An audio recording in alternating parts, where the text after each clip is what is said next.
It was brilliant to have Jackie Bird on the telephone talking to me about her career in the broadcasting industry. I really do hope you enjoy this one. What was it that compelled you to go into journalism?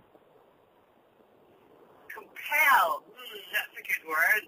I think I've always wanted to be a journalist ever since, and this sounds a bit ridiculous, reading a book called Little Women, where one of the main characters, who was the tomboy called Josephine, she was to be a writer, and she sort of became a journalist. This was based in the 19th century. And ever since reading that, I thought I would like to be a journalist. I was quite good at English, so it dovetailed, and there I was.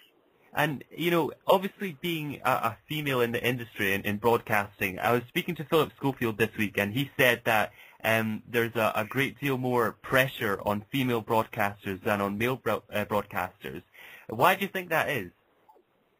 In terms of what aspect of pressure did he mean? Well, for example, Fiona Bruce said recently that she has to dye her hair, you know, every week to make sure there's no grey hairs, because she feels that she'll be criticised, you know, if that were to be seen.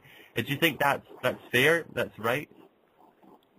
I don't think it's right, but I think there's an undeniable difference in how you're viewed as a woman on air and how you're viewed as a man. You just have to switch on any news program, and there aren't many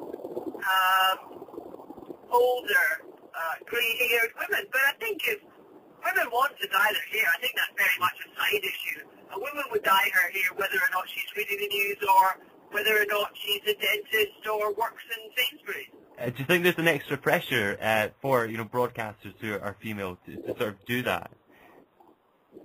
I think there's an extra pressure if you so choose, if you decide that because you're in visual media, so you have a duty to look as smart as you can, and hopefully that fits the bill. Yeah, that's fair enough. And obviously, working for the BBC, you have to remain unbiased. Do you ever find that a hard task? You have your opinions on lots of things. The main aim as a news broadcaster is to have your opinions, but even how you live your life, you have to appear and in such a way that the public doesn't know what you're thinking and actually shouldn't care, because you should never be bigger than the news that you are trying to pass on. And obviously, with Scottish independence being such a hot topic, do you ever find that with that subject in particular, sometimes you just like to, you know, voice your opinion, but obviously working for the BBC, you're not really supposed to? Absolutely never. It's for people in broadcasting and in news, the whole subject of the debate over independence is exciting from a news point of view, so it's up to us to gather as much opinion as we can and to present it in a balanced way. And is it a worrying prospect as someone who works for the BBC, the whole idea of independence, because there is obviously a lot of uncertainty as to the future of the BBC with Scotland? I don't concern myself with that. No, okay, that's fair enough. And just what advice would you give to those young people who are starting out and look at yourself and really want to make a go of broadcasting? What advice would you give them? If you're looking for an easy life, if you're looking for, in inverted commas, fair, where you get paid for what you do, don't even consider going into journalism.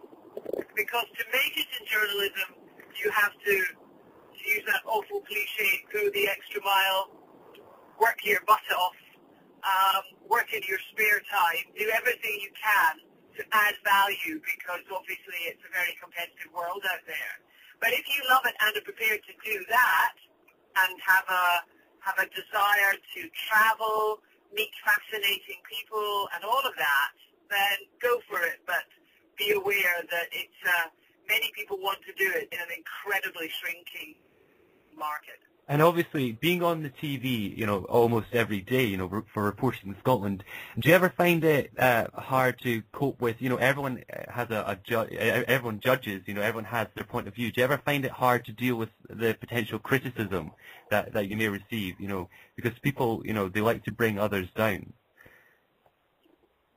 Not so much down. It's very nice to go out and be recognised, and people are, in the main, really, the huge majority are very, very friendly, and therefore it's an absolute privilege for someone to come up and chat to you, and that's just one of the perks of the job as far as I'm concerned.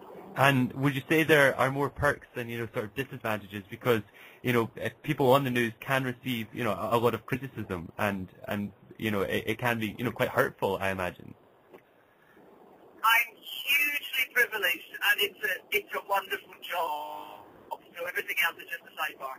Fair enough. Well, Jackie Bird, thank you very much for speaking to me this morning. It's been great to sort of hear about broadcasting in more depth. So thank you very much. Lovely to talk to you. Thank you very much, Robert.